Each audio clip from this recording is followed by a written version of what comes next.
إن الحمد لله نحمده ونستعينه ونعوذ بالله من شرور أنفسنا وسيئات أعمالنا من يهده الله فلا مضل له ومن يضلل فلا هادي له أشهد أن محمدا بلغ رسالة ونصح الأمة وكشف عنا الغمة وجاهد في الله حق جهاده حتى أتاه اليقين.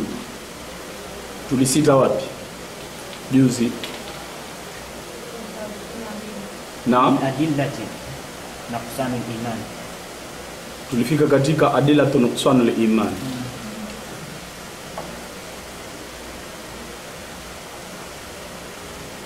Ni ukurasa wangapi?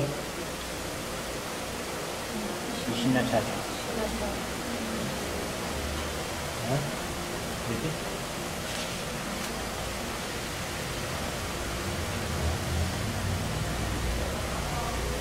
عن أبي هريرة رضي الله عنه قال يعني من أدلة نقصان الإيمان,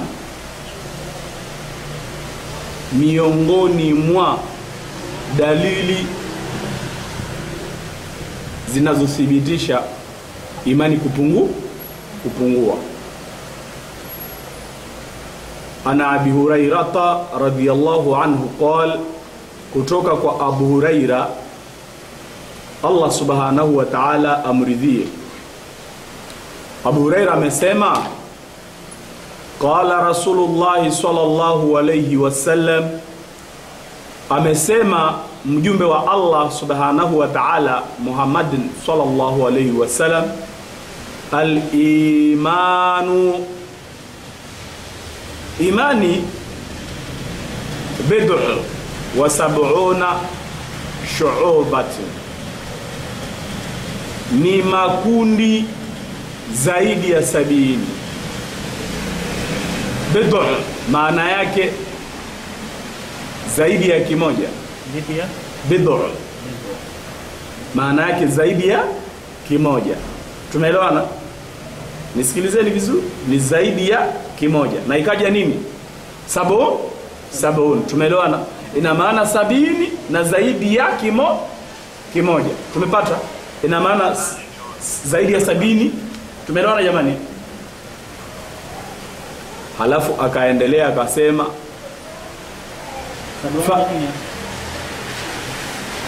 shu'batin, kundi. Shu'batin, kundi. Tumeelewana? Yani imani imegawanyika makundi zaidi ya 70, au imegawanyika vifungu zaidi ya 70. Tupo pamoja? Fa afdaluha qawlu la ilaha illa Allah, na katika makundi hayo, bora kuliko makundi hayo ni kauli ya la ilaha illa Allah. Wa adnaha, na iliyo chini kidaraja. Tumeelewana? Ndani ya hayo zaidi ya 70, imatatul adha anit tariq, ni kuondoa udhia njiani. Kuondoa udhia njiani.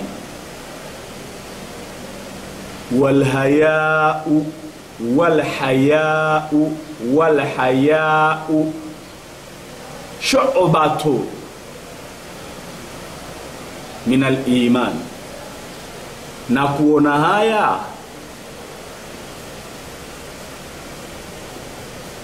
hali hiyo ni katika mafungu ya nini? Ya imani.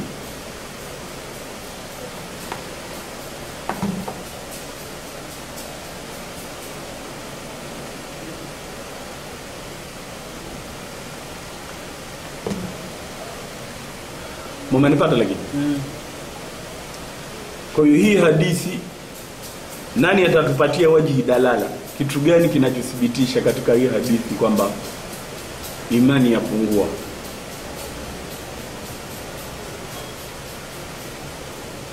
hiyo فأفضلها قول لا إله إلا الله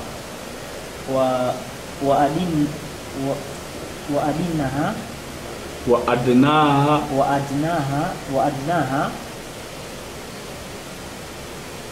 إماطة العادة عن الطريق والحياء شعبة من الإيمان. Maana hapo ndio inaonyesha dalili kwamba hiyo imani iliyokuwa kubwa kabisa ni kutamka tamko hilo la ilaha illa Allah. Tumeelewana jamani? Hii hadithi inatuonesha wazi kwamba imani zina daraja. Tumeelewana? Kumbe yule ambaye atakuwa katika kuthibitisha kalima ya la ilaha illa Allah, yeye ndo anaikimbilia daraja ya juu katika nini? Katika imani. Na yule mpungufu wa daraja ya imani ni yule mwenye kuondoa udhia njiani. Tumeelewana jamani? Halafu akaongeza akasema wal haya'u shu'batun min al-imani, na haya, kuona haya ni moja ya kundi ya nini? Ya imani. Tizama, kumbe kuona haya yawezekana. Tizama interval ametuchorea. Nyinyi watu wa mathematics mnaelewa kitu gani kinachoendelea hapa. Ameshatuonesha limit ambayo ipo top na ameshatuonesha limit ambayo ipo low. Halafu akasema nini? Haya nayo ni moja ya kundi la nini? Imani. La imani. Ina maana haya yawezekana ikaja just baada ya nini? Ya top 1. Sababu hakuiwekea position, ameweka katikati ya hapa. Tumepatana? Kwa hiyo hapa haikuzungumzwa nani mwenye imani kuu na nani mwenye imani ndogo. Hapa inatuashiria matendo, kila tunavyoyafanya unaweza ukakisia imani ya mtu. Hebu tizama leo hii wanawake walivyotokwa na haya. Hamkuwaona hapo jamani? Huyo aliyejivua nguo yeye ndo anaitwa mrembo.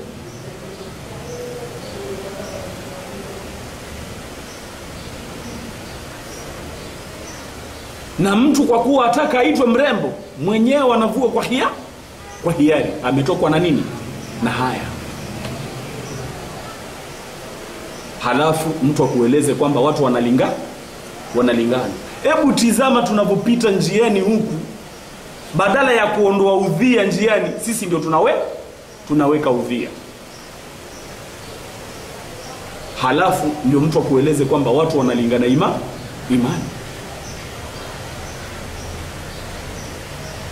Kwa hiyo hadithi yote, hii hadithi inaashiria, hii hadithi ilikuwa inatutosha katika kuthibitisha kuzidi na kupungua kwa nini? Kwa imani. Sijui kama mnaona, yeye amependelea kuileta hapa katika kwenye nini? Kupungua. Lakini hii hadithi yenyewe yatutosheleza tu kuthibitisha kupungua na kuzidi. Kuzidi muda gani? Akiendea mtu la ilaha ila Allah. Na kupungua muda gani? Hata udhia njiani mtu asifanye nini? Asiuondoshe. Tumeelewana jamani? Yao. Tunaendelea. Akhrajahu al-Bukhari. Hii hadithi ameileta Bukhari katika kitabu chake. Ni hadithi namba 9. Wa Muslim, na mwanafunzi wake Muslim akaileta hadithi hii, hadithi namba 35. Walafdhu li Muslim. Na hii hadithi ilivyo, tumeelewana? Ilivyopachikwa hapa, tumeelewana? Huyu amesema walafdhu li Muslim. Hii hadithi nilivyoileta hapa nimeichukua ya Muslim, sio ya Bukhari. Yani anakutahadharisha kwamba yawezekana ukaenda ukapekura kwa Bukhari, tumeelewana, ukakuta hadithi yenyewe ina lafzi nyingine. Tumeelewana jamani? Ndio maana akakuashiria lafzi hii ni ya nani? Ni ya Muslim. Ukisikia lafzi ina maana nyingi sana. Yawezekana hadithi iliyoko kule kwa Bukhari haitokani na na Abu Huraira ni msahaba mwingine ndio anaizungumzia. Tumeelewana jamani?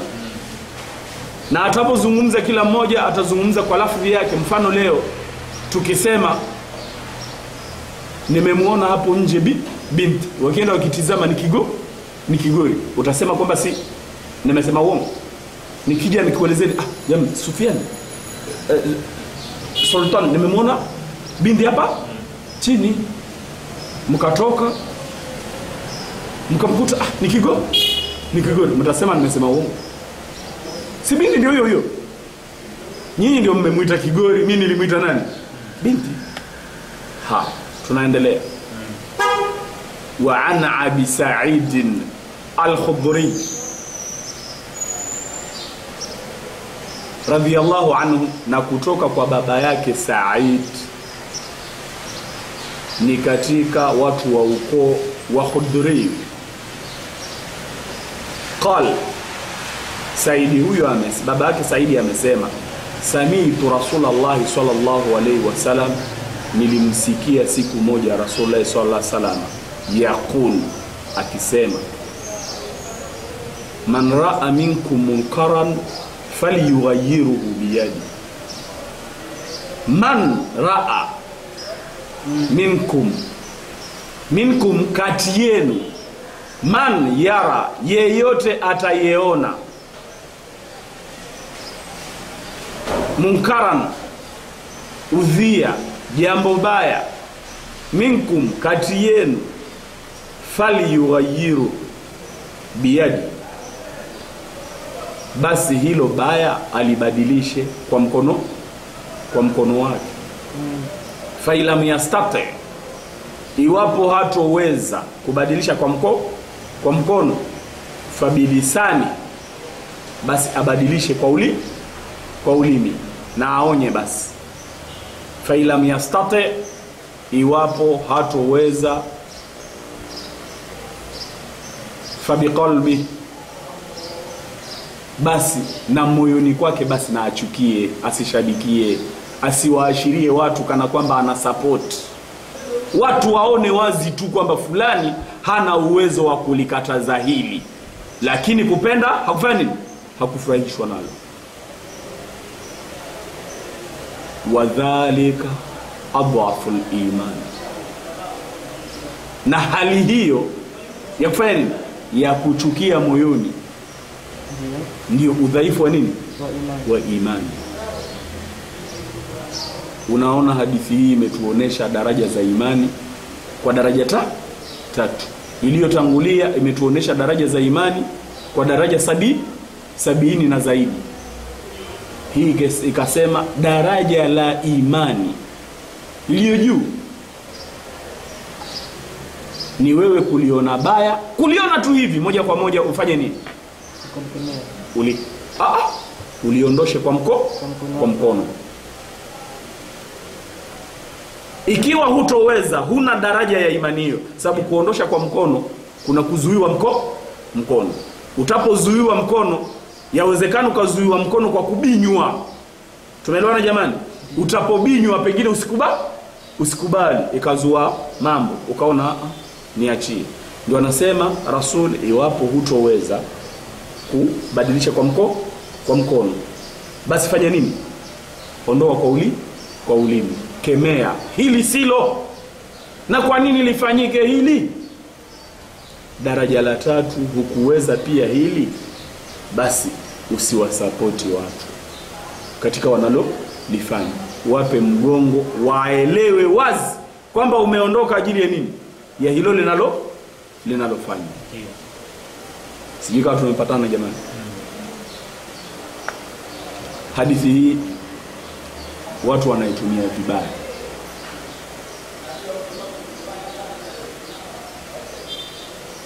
Kivipi wanatumia vibaya? Alivyoisikia hadithi kwamba kuondoa kwa mkono, akataka kwenda kuondoa kila kitu kwa mkono, hata na kitu ambacho hakimu ndani ya dhima yake. Katika dini kuna dhima zimegawanyika. Dhima ni mbili katika dini. Kuna dhima ya imamu na dhima ya maamuma. Tukisema imamu hatumkusudii huyu anayetuswalisha msikitini, tunamkusudia rais wa nchi, na dhima yake inaitwa ahkamu sultania, ndio dhima ya imamu mtawala, ahkamu sultania. Na dhima ya imamu ni ipi?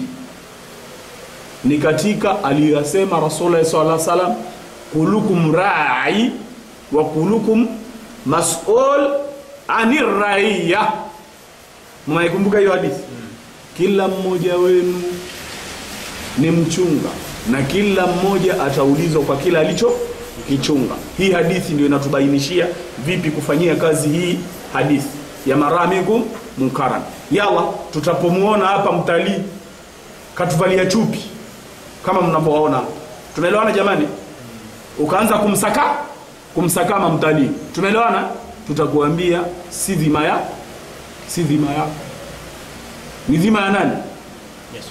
Ya sultani. Tumeelewana jamani? Kumbe sisi tumfanye sultani, tumfuate sultani, tumueleze sultani Allah akasema. Tumeelewana jamani? Haya, na kuna adabu za kuzungumza na watu kwa mujibu wa daraja. Amesema Rasuli katika hadithi nyingine akasema, anzilun nasa manazilahu, kila mmoja apewe nafasi yake ndani ya jamii. Utavozungumza na baba aliyekuzaa wewe si kama utavozungumza na yule mliyezaliwa naye. Utapozungumza na kaka yako aliyetoka kakuachia ziwa si kama utavozungumza na yule uliyemwachia ziwa. Dini na taratibu zake, na ndio maana tunaombwa siku zote tufate mwenendo wa Rasuli. Mwenendo wa Rasuli ni mambo mane. Mambo mane haya dalili iwepo. Jambo la kwanza hili. Jambo la pili, ufahamu wa dalili hiyo.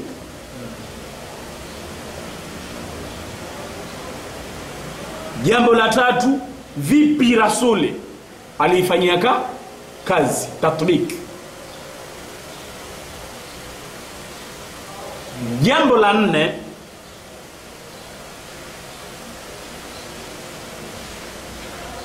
namna ya kuitumia dalili unapoonya.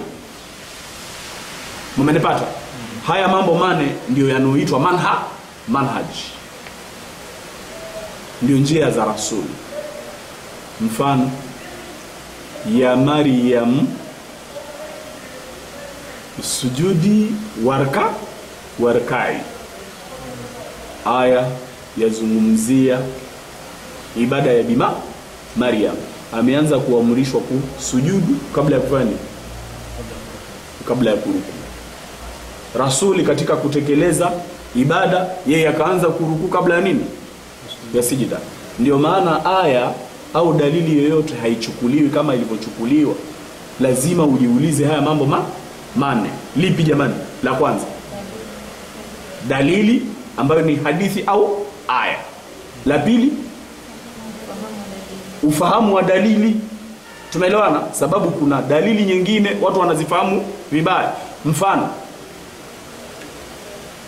alikuja Jibrili akamuuliza Rasuli maswali mpaka kaja akamuuliza siku ya kiyama ni lini. Rasulullah sallallahu alaihi wasallam akamjibu Jibrili, mal mas'ul anha bi'alama min as-sa'il. Siye huyu anayeulizwa sasa hivi kwamba yeye ndiye anayejua jawabu kuliko muulizaji. Watu kwa fahamu zao ambazo zimeenda tofauti na mafunzo ya Rasuli wanasema Jibrili hapa Rasulullah sallallahu alaihi wasallam hapa anakiri kwamba Jibrili anajua siku ya kiyama. Tumeelewana jamani? Na hali ya kuwa aya na hadithi zipo kibao zinazosema kwamba katika walioumbwa hakuna anayejua nini ghaibu, na miongoni mwa ghaibu ni nini? Siku ya kiyama. Sasa iweje mtu leo azuke adai kwamba Jibril Rasuli amekiri kwamba Jibrili anajua siku ya kiyama? Kwa mujibu wa maneno yalivyozungumzwa ni haraka mtu ataelewa hivyo. Ndio maana tukaambiwa tufuatilie na tusomeshwe ili tuelewe. Sababu katika maneno ya mtu tumesoma skuli sentence tata. Tumeelewana jamani? Na ndio hivyo maneno ya mtu yeyote yana sentence tata. Katika maneno ya yeyote aliyoumbwa kuna sentence tata. Kama Rasuli alivyomjibu hivyo Jibril ni sentence tata. Yawezekana amesema Rasuli kwamba Jibril anajua, na yawezekana amesema kwamba Jibril naye hajui. Lakini tutajuaje kwamba Jibril hajui au Jibril anajua? Ni kuchukua aya au hadithi nyingine inakuja kufasiri hii ambayo ni tata. Sijui mmempata. Haya, istidlal. Kuna hadithi au dalili zinapachikwa pahala sipaki. Mfano Rasulullah sallallahu alaihi wasallam amesema, bashiru wala tunafiru. Nyinyi walinganiaji, wabashirieni watu muwavute kwenye dini, kuliko kufanya nini? Kuwalingania na maneno ambayo yatawakimbiza. Sijui umenielewa? Hii kauli watu wanaitumia vibaya. Utapoenda kumuonya mtu kwamba zina ni mbaya. Tumeelewana jamani? Anasema Rasuli anasema nini? Bashiru wala tunafiru. Wavuteni watu kwenye dini. Tumeelewana? Wala msiwakimbize. Hivi na kukimbiza au na kuambia zina ni mbaya. Sababu yeye ni mambo yake. Halafu hadithi kaendelea, walani yushadda dina illa ghalaba. Yeyote ataifanya dini kuwa ni ngumu, dini itamshinda. Maneno haya yanatumia kwamba dini ni nyepesi. Ndiyo, dini ni nyepesi kweli, lakini katika lipi? Ukimwambia mtu avae hijabu inayostahiki, tumeelewana, anakuambia dini ni nyepesi. Kavaa kiguo mpaka mwili wote unauona. Si hijabu tu hii bwana. Umenielewa? Mtu anapachika dalili pala si pake. Ndio maana tukasema namna ya kustadi. Na pointi ya nne ni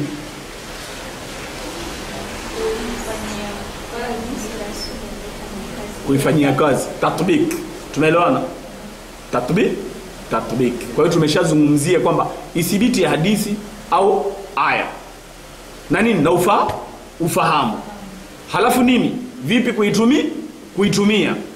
Na nne, namna ya kuifanyia kazi. Ndio mfano ya Maryam sujudi warkai. Tumeelewana jamani? Sawa. Kwa hiyo hadithi hii ni miongoni mwa hadithi wanazozitumia watu wenye kutumia nguvu katika dini. Anakuambia Rasuli amesema, mara minkum munkaran falyughayyiru biyadi. Amesema yeyote ataliona baya alibadilishe kwa mkono wake. Tumeelewana?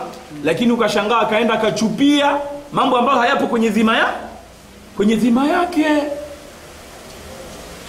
Hivyo yaingia akilini kwamba mtu aende amvamie mtalii hapa, lakini maskini pengine tena mtu huyu nyumbani kwake. Tumeelewana jamani? Hata swala haipo. Ianzeje mtu aende avamie ya nje na kati ya ndani kwake bado yamemshinda? Tumeelewana jamani?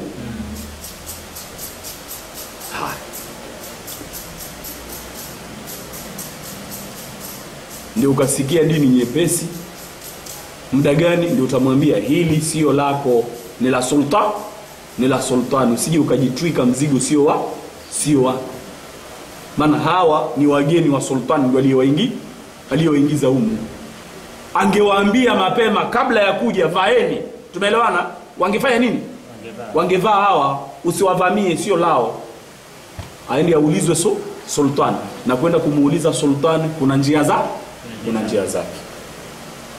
Tumeelewana jamani?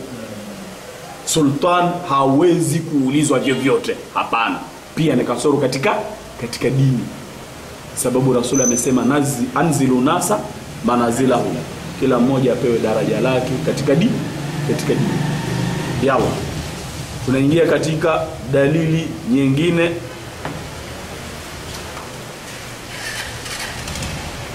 Tupo kurasa ngapi?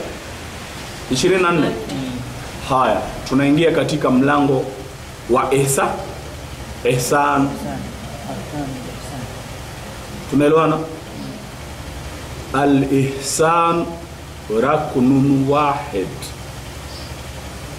Ihsani, wema, raknun wahid, una nguzo moja tu.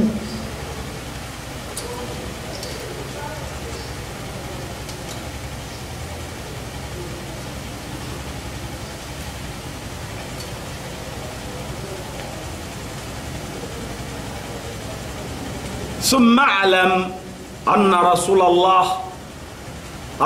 الله صلى الله عليه وسلم لما سأله جبريل ثم اعلم، halafu tambua wewe msomaji, yani anna Rasulullah sallallahu alayhi wasallam, kwamba Rasulullah sallallahu alayhi wasallam lamma saalahu Jibril, lamma alipoulizwa, saalahu alipoulizwa, kaulizwa nani? Rasuli. Nani kamuuliza? Jibril. Anil ihsan, kuhusu nini? Wema. Qal, alimwambia Jibril, al ihsan, wema, an ta'budallah, ni wewe kumwabudu Allah subhanahu wa ta'ala kanaka karahu, kana kwamba wamuona. Fa ilam takun tarahu, endapo wewe humuoni, akili yako ikikupelekea kwamba humuoni Allah, fa inahu yara, basi tambua yeye akuona.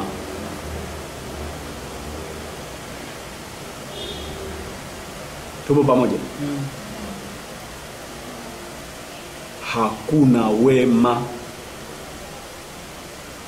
kuliko kumwabudu nani? Allah subhanahu wa ta'ala. Siku moja Rasulullah sallallahu alaihi wasallam alikuwa afanya ibada Bi Aisha. Kila anavonyanyua shuka hivi anatizama, Rasuli raka ndio zinaenda kira, kaanza na Bakara, ameingia surat al-Imran, anaenda tu. Alivyomaliza kuswali, Bi Aisha akamsogelea, akaona miguu yote imepigwa wekundu kwa kusimama. Akamuuliza Rasulullah sallallahu alaihi wasallam,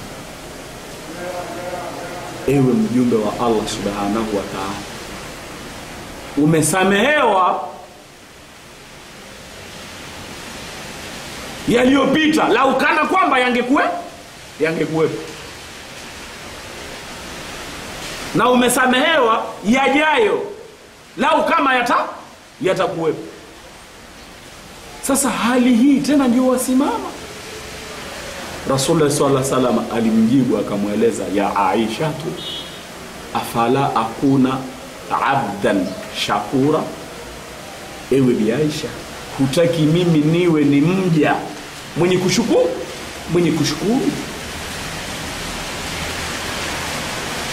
Tumeelewana jamani? Kumbe katika shukurani ni kila mmoja wetu kuzidisha nini? Wema. Kuzidisha wema, na wema wenyewe ni nini? Ni ibada. Tuifanye ibada kana kwamba twamuona Allah. Na lau tukiwa hatumuoni, akili kitupelekea kwamba ndio hatumuoni, basi tutambue kwamba yeye anafanya nini? Atuona. Nini hasa maana ya ibada? Ibada nini? Ibada ni aina nyingi. Lolote tutalolifanya kwa ajili ya nani? Ya Allah, na akawa aliridhia Allah, basi ni nini? Ni ibada. kumbe Bihuda utapompelekea Bi Aisha zawadi